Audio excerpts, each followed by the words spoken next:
تھی تو ماں جب بھی میں کام کر کے آتا تھا تو مجھے دیکھ کے میری اماں بس رو دیا کرتی تھی۔ 2-3 بہنیں تھیں اور حضرت بلال فرمانے لگے ان بہنوں کو میں دیکھتا تھا تو وہ میرا حال دیکھ کے روتی تھی اور جب وہ مجھے دیکھتی تھی تو میں رو دیا کرتا تھا۔ فرمایا ابو بکر میں نے تو یہ رنگ ڈانگ دیکھے نہیں جو آج تو مجھے دکھا رہا ہے۔ جناب سیدنا صدیق اکبر رضی اللہ تعالیٰ عنہ بنا سوار کے نا حضرت بلال کا ہاتھ پکڑ کے سینے پہ رکھا، جناب بلال ہچکی لے کے روئے۔ حضرت ابو بکر صدیق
ہاتھ بڑھایا کھجوریں اٹھانے کے لیے تاکہ میں دوں۔ حضور نے فرمایا نہ ابو بکر بلال پہلے دن آیا ہے، پہلے تو نے جتنی خدمت کرنی تھی تو گھر کر کے آیا، میری باری ہے۔ حضرت بلال حبشی فرماتے ہیں کائنات میں نے اتنا پیار کبھی دیکھا ہی نہیں تھا۔ 30 سال سے زیادہ میری عمر تھی، مجھے تو کبھی کسی نے پاس بٹھا کے کھانا کھلایا ہی نہیں۔ فرماتے رسول پاک سخت کھجوریں سائڈ پہ کرتے، اندر سے نرم کھجور نکالتے، اس کھجور سے تھوڑا سا چھلکا جدا کرتے، فرماتے پھر اس کو توڑتے، اس کے اندر سے وہ گٹلیاں اتار کے حضور ایک سائڈ پہ کرتے، وہ نرم کھجور رسول جب میری طرف بڑھاتے۔ حضرت بلال فرماتے ہیں بھوک تو بڑی تھی لیکن آج بھوک ساری بھول گئی تھی، آج مجھے یوں لگتا تھا جیسے میں زمین پہ نہیں عرش کی بلندیوں پہ بیٹھا ہوا ہوں، آج لگتا تھا کائنات کی ساری نعمتیں، ساری رحمتیں، سارا کرم، ساری عطا، سارا فضل، ساری عنایتیں میری جھولے میں گر گئی ہیں۔ فرماتے ہیں رسول پاک صلی اللہ تعالیٰ علیہ وآلہ وسلم نے مجھے بڑے محبت سے بٹھایا، حضور علیہ السلام نے محبت سے کھلایا، دودھ پلایا،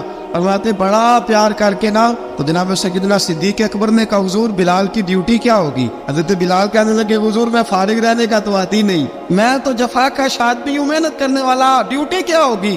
رسول پاک نے فرمایا بلال یہ میرا گھر ہے، آج کے بعد میرا نہیں یہ تیرا گھر ہے۔ فرمایا میں مصروف ہوتا ہوں تبلیغ کے کاموں میں، گھر کیا لانا ہے وہ تیری ذمہ داری ہے، کہاں سے لانا ہے وہ بھی تیری ذمہ داری ہے، پیسے کہاں سے آئیں گے میں تجھے بتلاؤں گا، کہاں لگانے ہیں تجھے ایک دفعہ بتاؤں گا، پھر تو لایا کرے گا، تو ہی لگایا کرے گا۔ فرمایا میرا پرسنل سیکٹری بن کے رہے گا، تو خاص مقام تجھے دیا جائے گا۔ حضرت سیدنا بلال حبشی رضی اللہ تعالیٰ عنہ کو رسول اکرم صلی اللہ تعالیٰ علیہ وسلم نے اس کام پر مقرر فرما دیا۔ اب دیکھیے حضرت بلال رضی اللہ تعالیٰ عنہ جب در مصطفیٰ صلی اللہ تعالیٰ علیہ وسلم پر پہنچ جاتے ہیں، میں یہ گزارش کر رہا تھا کہ حضرت بلال حبشی رضی اللہ تعالیٰ عنہ کو رسول پاک نے یہ ڈیوٹی عطا فرما دی۔ اب پتہ کیا ہوتا، حضرت پردے کی آیتیں تو بھی آئی نہیں تھی. حضرت بلال رضی اللہ تعالیٰ عنہ رسول پاک کے ساتھ نکلتے تبلیغ کے لیے, کسی کام کے لیے, سودا صاحب لاتے بازار سے. یہ مکے کے دنوں کی بات ہے. سودا صاحب بازار سے لاتے. اب 4 بیٹیاں تھیں حضرت خدیجہ الکبریٰ کی, گھر کے کام کاج ہوتے تھے. جب ذرا فارغ ہوتے دروازے پہ دستک دیتے. حضرت خدیجہ فرماتی بلال تو آ گیا ہے. وہ دستک سے پہچانتی ہے کہ بلال کے دستک ہے. بلال آ گیا ہے. کہا اماں جی میں سارے کام کاج باہر پہ ختم کر آیا ہوں, گھر کا کوئی کام ہے تو ذرا مجھے بتاؤ. آپ فرماتی گھر کے کام ہے پر میں کر رہی ہوں. اب حضرت بلال گلنا شروع کرتے. یہ ہے محبت. آج اگر ہم کہیں خادم ہو بھی نہ تو بہانے ڈھونڈتے پھرتے فارغ ہونے کے. حضرت بلال فرماتے آپ نے چکی پیس لی ہے, گھر میں جھاڑو دے لیا ہے, بچوں کے لیے دودھ آ گیا ہے, بکریوں کا دودھ دھو لیا گیا ہے. ایک ایک کام پوچھتے ہیں. حضرت خدیجہ الکبریٰ فرماتی یہ بھی ہو گیا, یہ بھی ہو گیا, چکی رہ گئی ہے پیسنے والی. فرماتے ذرا دروازہ کھول دو میں پیس ڈالتا ہوں. حضرت بلال گھر کی چکی پیستے, گھر کے کام کاج کرتے. ایک دن نہ دار ارقم میں رسول پاک تھے تو باہر سے کچھ شورش ہوئی. حضرت بلال حبشی کہنے لگے حضور ایک نیزہ نہیں منگوا دیتے مجھے. ساری دنیا حضرت بلال کو موزن رسول سمجھتی ہے اور ہیں بھی, لیکن حضرت بلال سب سے پہلے نیزہ بردار بھی ہے. سب سے پہلے نبی پاک کی حفاظت کے لیے نیزہ جس شخص نے اٹھایا, تلوار اٹھانے والے اور ہیں, جان قربان, نیزہ سب سے پہلے حضرت بلال. کہا حضور ایک نیزہ نہیں منگوا دیتے. بلال کیا کرنا ہے؟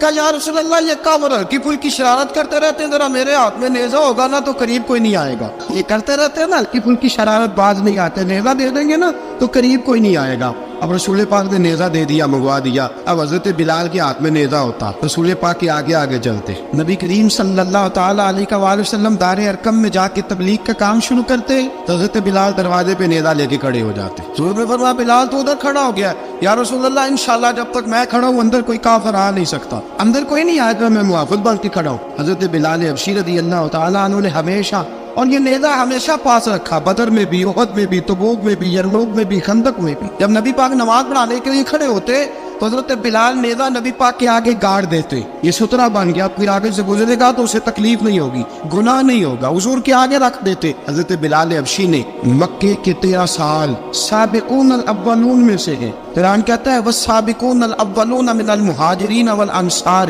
فرمایا وہ جو پہلے سبقت لینے والے ہیں نا مہاجر اور انصار, پہلے جنہوں نے سب سے پہلے کلمہ پڑھا, وہ مہاجر اور انصار جنہوں نے پہلے کلمہ پڑھا. اور فرمایا والذین اتبعوہم بإحسان, اور وہ جنہوں نے احسان کے ساتھ ان کی پیروی کی, رضی اللہ عنہم ورضوا عنہ. فرمایا وہ اللہ سے راضی ہے, اللہ ان سے راضی ہے, اللہ انہیں جنت میں داخل کرے گا جس کے نیچے نہریں بہ رہی. ذالک الفوز العظیم.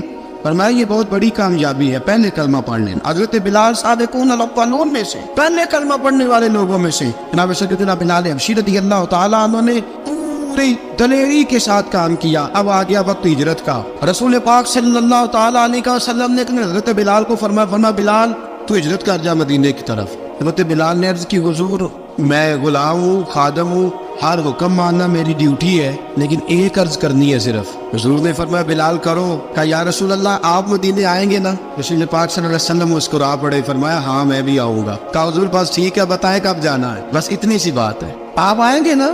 حضور نے فرمایا کب ٹھیک ہے بتائیں کب جانا ہے. سرور کون مکہ سیدنا مکہ صلی اللہ تعالیٰ علیہ وسلم نے فرمایا بلال یہ 16 مرد عورتوں بچوں پر مشتمل 16 لوگوں پر مشتمل یہ قافلہ ہے. اس قافلے کے اوپر تجھے میں امیر مقرر کرتا ہوں, تو ان کو لے کے جائے گا. مکے سے مدینے 250 کلومیٹر کا سفر, 250 میل کا سفر. حضرت بلال حبشی رضی اللہ تعالیٰ عنہ قافلے کے امیر بن کے, سخت گرمی کا موسم.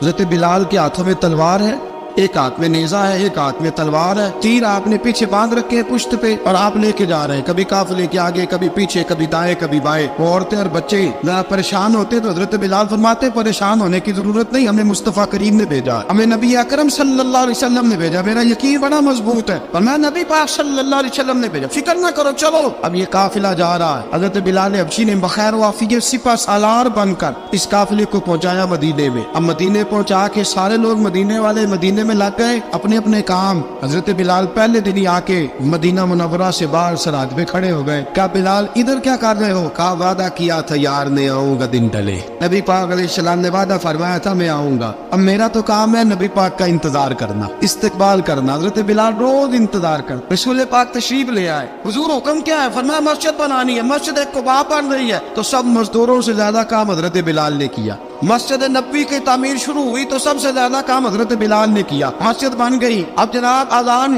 کا معاملہ شروع ہو گیا. مسلمانوں کو نماز کے لیے کیسے بلائیں؟ ایک صحابی کہنے لگے حضور ہم اوپر آگ جلایا کریں گے, جب آگ جلے گی تو لوگوں کو پتہ چلے گا نماز کا وقت ہو گیا. ایک نے کہا ہم بڑی تف منگواتے ہیں, تف پہ جائیں گے, نماز کا وقت ہو گیا. حضور نے فرمایا جاؤ صبح فیصلہ کریں گے. رات صحابہ سوئے. حضرت عبداللہ ابن زید رضی اللہ تعالیٰ عنہ اور حضرت عمر فاروق رضی اللہ خواب دیکھتے ہیں, خواب میں کوئی اذان پڑھ رہا ہے, اللہ اکبر اللہ اکبر اللہ اکبر اللہ اکبر. میرے نبی کریم صلی اللہ علیہ وسلم نے فرمایا جس نے 40 دن تک اللہ کی رضا کے لیے 5 وقت کی اذان پڑھی, 40 دن صرف, فرمایا اللہ اس کے پچھلے سارے گناہ معاف فرما دے گا. اور فرمایا قیامت کے دن سب سے لمبی گردنیں مؤذنوں کی ہوں گی, اذان دینے والوں کی گردنیں اور قد لمبے ہوں گے. یا رسول اللہ پھر؟ فرمایا وہ لائن بنا کے جنت میں جائیں گے. فرمایا جب مؤذن جنت میں جا رہے ہوں گے تو سب سے آگے آگے میرا بلال ہوگا, مؤذنوں کا قائد اور لیڈر میرا بلال ہوگا, حضرت بلال حبشی رضی اللہ تعالیٰ عنہ. اب آزان کوئی کہنے لگا یہ کرے, کوئی کہنے لگا وہ کرے. اب حضرت عمر خواب دیکھتے ہیں کوئی اذان پڑھ رہا, عبداللہ ابن زید خواب دیکھتے ہیں کوئی اذان پڑھ رہا. اب جب یہ آئے آ کے سویرے حضور کو خوابیں سنائی, حضور اس طرح سے اذان پڑھی ہے. فرمایا جس طرح کی تمہاری خواب ہے نا اسی طرح میرے اللہ کی رضا بھی ہے. حضور اذان پڑھے گا کون؟ فرمایا بلال پڑھے گا. حضرت بلال کی آواز میں لکنت تھی, اشہد نہیں کہتے تھے, اسہد کہتے تھے, لکنت تھی. حضور نے فرمایا بلال کا اسعد بھی اللہ اشہد بنا کے قبول فرماتا ہے. لوگوں نے کہا حضور بلال اذان پڑھے گا؟ حضور نے فرمایا انشاءاللہ یہی پڑھے گا. حضور نے حضرت بلال کو اب اصحاب صوفہ میں پڑھتے بھی تھے, باقاعدہ علم بھی حاصل کرتے تھے, نبی پاک کے پاس تعلیم حاصل کرتے تھے حضرت بلال حبشی. اب حضور نے فرمایا بلال یہ اذان کے لفظ ہے تو اذان پڑھا کرے گا. جناب بلال حبشی کو اذان سکھا دی اور رسول پاک صلی اللہ تعالی وسلم نے فرمایا چڑھ جا مسجد نبوی کے ساتھ مینارے پہ, ایک کونے پہ چڑھ کے اذان پڑھ. اب حضرت بلال حبشی رضی اللہ تعالیٰ عنہ نے سب سے پہلی اذان تاریخ میں پڑھی. 2 مرتبہ حضرت بلال اذان نہیں پڑھ سکے جب تک رسول پاک موجود ہے. 2 مرتبہ, ایک مرتبہ تو مدینہ منورہ میں کسی وجہ سے حضرت بلال اذان نہ دے سکے, ایک مرتبہ تبوک سے واپسی پہ سو گئے. حضور نے فرمایا بلال تیری ڈیوٹی ہے ہمیں جگانے کی. حضرت بلال خود بھی سو گئے. سویرے جب اچھی طرح سے سورج چمکا تو رسول پاک کی آنکھ کھلی. حضرت بلال کو حضور نے آواز دی, جناب بلال چونک کے اٹھے. فرمایا تجھے کہا تھا جگانا ہے. یا رسول اللہ ساری رات جاگتا رہا, جب جاگنے کا ٹائم آیا تو سو گیا. میں نے کہا میں ذرا کمر سیدھی کر لوں. حضور بس لیٹا ہی ہوں تو آنکھ لگ گئی, ٹیک لگائی ہے بس میں نے, پتھر کے ساتھ آنکھ لگ گئی. حضور نے فرمایا چلو پڑھو اذان. حضرت بلال نے اذان پڑھی اور سورج چمکتے میں رسول پاک نے نماز ادا فرمائی. حضرت بلال حبشی نے ہمیشہ اذان پڑھی, ہمیشہ. نبی کریم صلی اللہ تعالی علیہ وسلم کے صحابہ ایک دن حضرت بلال سے کہنے لگے بلال تو ساری زندگی اذان پڑھتا رہا, مزہ کب آیا اذان پڑھنے کا, مزہ کب آیا؟ حضرت بلال کہنے لگے ایک اس دن جس دن مجھے حضور نے اذان سکھائی تھی بڑا لطف آیا تھا حضور سے اذان سیکھنے کا. اور فرمایا ایک اس دن مجھے مزہ آیا جب میں نے کعبے کی چھت پہ کھڑے ہو کے اذان پڑھی ہے. حضرت بلال فرماتے ہیں سارے کافر زمین پہ کھڑے تھے گردنیں جھکائے, اور میرے مصطفیٰ کریم جب کسوا نامی اونٹنی پہ بیٹھے تھے نا اور میں اذان دے رہا تھا تو میں آج بڑا راضی تھا. میں کہہ رہا تھا یا اللہ کیا بات ہے, آج تو نے میرے حبیب کو کتنی عزتوں سے نوازا ہے. حضرت بلال حبشی خود بخود لوگوں سے قرضہ لے لیتے تھے, حضور کو تکلیف ہی نہیں. بخاری مسلم بتاتی ہے خود بخود قرضے لے لیتے تھے, خود بخود. نبی پاک کو تکلیف ہی نہیں دیتے تھے. کام کاج ہے, مہمان آ جا رہے ہیں, ان کی خدمت کر دی ہے. بلال نے خود ہی قرضہ اٹھا لیا, قرضہ اٹھا کے خود بخود حضرت بلال سودا لے آئے. سودا لا کے جناب بلال نے پکا دیا. ایک دن ایسا بھی آیا بخاری شریف کے لفظ ہے کہ جن کے قرضے دینے تھے وہ کہنے لگے بلال سے میرے قرضہ دو ورنہ تجھے لے جائیں گے, بکریاں چرانی پڑیں گے. حضرت بلال حبشی رضی اللہ تعالیٰ عنہ نے حضور کی خدمت میں عرض کی, کہا اگر کوئی بندوبست ہو گیا تو ٹھیک ہے ورنہ میں تو سویرے بھاگ جاؤں گا, میں شام چلا جاؤں گا, پیسے آ گئے تو مجھے پیغام بھیجنا آ جاؤں گا. سویرے فجر سے پہلے حضور نے پیغام بھیج دیا. فرمایا بلال تیری مدد کے لیے اللہ نے 3 اونٹنیاں سامان کی بھیج دی ہے. حضرت بلال حبشی رضی اللہ تعالیٰ عنہ نے سارا گھر کا کام کاج خود سے سنبھال لیا تھا. ایک دن غائب ہو گئے حضرت بلال اذان دے کے, فجر کی اذان دے کے. ایک دن فجر کی اذان دے کے غائب نہیں ہونا چاہیے, مؤذن کو اذان دے کے اسے مسجد میں پھر رہنا چاہیے. حضرت بلال حبشی رضی اللہ تعالیٰ عنہ اذان پڑھی, غائب ہو گئے. صحابہ ڈھونڈ رہے ہیں بلال کی طرح اقامت پڑھے. حضور نے فرمایا ٹھہر جاؤ, بلال آئے گا تو اقامت پڑھے, بلال آئے گا تو. حضور نے فرمایا بلال آئے گا تو اذان پڑھے گا. اب سب صحابہ خاموش ہے کہ بلال جاتا نہیں, کام بھی اس کا کوئی ایسا نہیں. حضرت بلال دوڑے آئے, جلدی جلدی دوڑے آئے. رسول پاک صلی اللہ علیہ وسلم نے سوال ہی نہیں کیا کہ بلال تو کدھر سے آیا ہے, فرمایا آ گئے ہو. حضور آ گیا ہو, پڑھو اقامت پڑھی, جماعت ہو گئی. اب صحابہ کرام علیہم رضوان حیران ہے کہ حضور نے پوچھا ہی نہیں اور بلال آیا بھی دیر سے. حضرت جناب سیدنا صدیق اکبر، جناب مقداد، جناب سلمان فارسی، چند صحابہ نا حضرت بلال کو لے کے کون ہے بلال تو کدھر تھا؟ راز کی کوئی بات ہے جو بتاتا نہیں کدھر تھا؟ حضرت بلال رضی اللہ تعالیٰ عنہ کی آنکھوں میں آنسو آ گئے، رو پڑے کہ بلال کوئی گہری بات ہے، بتا معاملہ کیا ہے، روتا کیوں ہے؟ حضرت بلال حبشی رضی اللہ تعالیٰ عنہ فرمانے لگے جب حضرت خدیجہ الکبریٰ گھر میں چکی پیستی تھی، تھک جاتی تھی نا تو میں مدد کرایا کرتا تھا۔ کتنے دن بیت گئے، جب فجر کی اذان دینے کے لیے گزرتا ہوں تو حضرت فاطمہ الزہرا کے بچے روتے ہوتے ہیں۔ فرمایا میں نے حضرت فاطمہ کو گود میں کھلایا ہے، مجھے اپنے محبوب کی شہزادی سے بڑا پیار ہے۔ کئی دنوں سے حضور کی خدمت میں عرض کر رہا تھا یا رسول اللہ کو مہربانی فرمائے۔ حضور نے رات پیغام بھیجا ہے سیدہ فاطمہ کو کہ بلال جب آئے تو پردہ کر کے اندر چلی جایا کر۔ حضرت بلال فرماتے ہیں اذان دے کے گیا تھا حضرت فاطمہ کے گھر، میں نے کہا محبوب کی بیٹی ذرا پردہ کر لے، تو بچوں کو دودھ پلا، میں تیری چکی پیس دیتا ہوں۔ حضرت بلال حبشی کی آنکھوں میں آنسو رو رو کے بتلاتے، فرمایا سیدہ طیبہ طاہرہ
نہیں، میں نہ کہا کرتا تھا کہ اللہ اس دین کو ہر دین پہ غلبہ دے گا، اور میں دیکھ اللہ نے ہمیں عزت دے دی، دیکھ تو ذلیل کر دیا گیا۔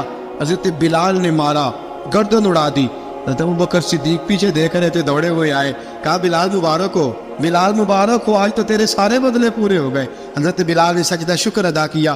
میرے دوستو، حضرت بلال حبشی رضی اللہ تعالیٰ عنہ رسول پاک کا وصال ہوا نا، حضرت بلال نے منہ سے لفظ ہی کوئی نہیں ادا کیا۔ کسی نے اپنا دکھڑا کسی انداز میں سنا لے، حضرت عمر نے کہا جس نے کہا حضور وصال کر کے گردن اڑا دوں گا۔ حضرت عثمان غنی نے کہا خبردار کوئی مجھے آ کے نہ بتائے کہ مصطفیٰ وصال کر گئے۔ حضرت علی المرتضیٰ رضی اللہ تعالیٰ عنہ نے فرمایا نہ بھائی میرے مصطفیٰ پر تو موت آتی ہی نہیں، اس طرح آپ لوگوں پہ سب لوگوں نے اپنے اپنے اظہار کر لیے نا، بلال نے کسی کو دکھ بتایا ہی نہیں۔ ایک کونے میں بیٹھ کے نا حضرت بلال اکیلے آنسو بہاتے رہے، کسی کو بتایا ہی نہیں، اکیلے روئے۔ ایک شخص کہنے لگا یار بلال بولتا نہیں، کہا نہ بلاؤ اسے۔ عصر کی نماز کا وقت ہوا نا تو وہ بلال جو کعبے کی چھت پہ بغیر سیڑھیوں کے چڑھ گیا تھا، وہ بلال جو کعبے کی چھت پہ بغیر کسی سہارے کے چڑھ گیا تھا، اس بلال کو کہا کہ بلال چل ذرا آذان پڑھ مسجد کی چھت پہ چڑھ جا۔ حضرت بلال کئی بار چڑھے اور کئی بار گرے۔ حضرت بلال حبشی رضی اللہ تعالیٰ نے آواز دی، کہا سلمان میری مدد کرنا، میری مدد کرنا، اب مجھ سے چڑھا نہیں جاتا، اب مجھ سے جایا نہیں جاتا۔ جناب سلمان فارسی نے بھی سوال نہیں پوچھا کہ بلال تو بیمار ہے،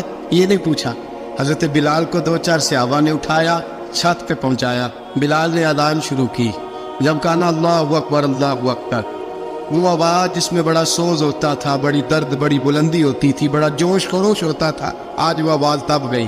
جب بلال نے کہا نا اشہد ان لا الہ الا اللہ، حضرت بلال رضی اللہ تعالیٰ عنہ نے تھوڑی دیر رک کے سانس لیا۔ جب کہا نا اشہد ان محمد رسول اللہ، جو سارے چپ کھڑے تھے نا ان میں سے ایک بابا رو پڑا، جس کا نام ابوبکر صدیق تھا۔ جب حضرت ابوبکر صدیق کی آنکھ میں آنسو آیا تو حضرت بلال چھت کے اوپر زمین پہ گرے اور کہا ابوبکر یہ ڈیوٹی کسی اور کی لگا دے، یہ ڈیوٹی کسی اور کی لگا دے، اب میری روح اجازت نہیں دیتی، مصطفیٰ کریم کے بعد مجھ سے اذان نہیں پڑی جائے گی۔ آپ نے واقعہ سن رکھا ہے کہ ایک بار صحابہ نے بلایا، دوبارہ آئے، حضور خواب میں ملے، کہا بلال تو آتا کیوں نہیں؟ بلال چھوڑ کے چلے گئے تھے، فرمایا اب میرا یہاں دل نہیں لگتا، ملک شام کے شہر حلب میں چلے گئے تھے، چھوڑ دیا تھا مدینہ منورہ، اب میری نگاہوں میں جچتا نہیں کوئی، جیسے میرے محبوب ہیں ایسا نہیں کوئی۔